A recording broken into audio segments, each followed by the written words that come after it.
Welcome to my channel દોસ્તો ટેકની વાતો ચેનલમાં તમારું સ્વાગત છે દોસ્તો। આજના વિડીયોમાં આપણે વાત કરીશું કે જે ફોરેસ્ટ ગાર્ડના પરીક્ષાના જે માર્ક્સને લઈને જે વિવાદ ચાલતો હતો હવે ફાઇનલી તેનો અંત આવી ગયો છે। ગુજરાત ગૌણ સેવા પસંદગી મંડળ દ્વારા ફાઇનલી તેના માર્ક્સ વેબસાઇટ ઉપર અત્યારે લિંક મૂકી દેવામાં આવી છે અને તમે માર્ક્સ ચેક કરી શકશો। તો તમારે કેવી રીતે માર્ક્સ ચેક કરવાના છે તેને લઈને હું સંપૂર્ણ માહિતી તમને આ વિડીયોની અંદર આપીશ। એટલે જો ચેનલ પર નવા છો તો ચેનલને સબસ્ક્રાઇબ કરી લેજો, વિડીયો ગમે તો વિડીયોને લાઇક કરજો। ચલો દોસ્તો શરૂ કરીએ। દોસ્તો વાત કરીએ કે ફોરેસ્ટ ગાર્ડના પરીક્ષા જે પણ ઉમેદવારોએ આપી તો જે પહેલા જે જાહેરાત કરવામાં આવી હતી તેની અંદર ઇન્ડિવિજ્યુઅલ માર્ક્સ જાહેર કરવામાં નહોતા આવ્યા। તો હવે ગુજરાત ગૌણ સેવા પસંદગી મંડળ દ્વારા હવે દરેકના માર્ક્સ જાહેર કરી દેવામાં આવ્યા છે। તેની એક લિંક આજના રોજ 12 વાગ્યાથી વેબસાઇટ ઉપર મૂકી દેવામાં આવી છે। જે લિંક ઉપર ક્લિક કરીને તમે તમારા માર્ક્સ ચેક કરી શકશો।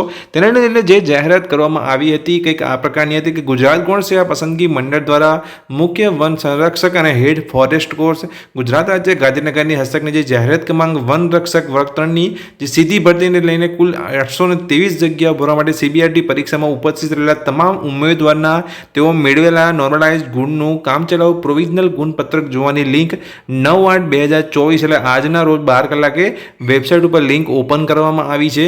એ વેબસાઇટની જે લિંક છે તમે અહીંયા જોઈ શકો છો। આ લિંક ઉપર ક્લિક કરીને તમારે જે પણ તમારો રજિસ્ટ્રેશન નંબર હોય એ એન્ટર કરીને તમે તમારા ગુણ ચેક કરી શકો છો।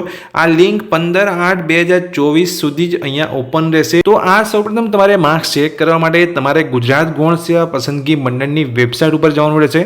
ગૂગલમાં જઈને GSSB લખશો એટલે તમને ગુજરાત ગૌણ સેવા પસંદગી મંડળની જે ઓફિશિયલ વેબસાઇટ છે મળી જશે, જેની પર તમારે જવાનું રહેશે। જેવું તમે વેબસાઇટમાં જશો એટલે જે મહત્વની જે અપડેટ હશે, લેટેસ્ટ અપડેટ, તેનો ઓપ્શન તમને જોવા મળશે, જ્યાં તમારે ક્લિક કરવાનું છે વ્યૂ ઓલ પર, જ્યાં આજના રોજ એક નોટિફિકેશન છે એ ઇમ્પોર્ટન્ટ લિંક લઈને અહીંયા મૂકવામાં આવી છે। તમે જોઈ શકો છો ગુણ પ્રસિદ્ધ કરવા અંગેની જે સૂચના છે અને તેની આ જે PDF છે તમારા મોબાઈલ કે કોમ્પ્યુટરમાં તમારે ઓપન કરવાની છે।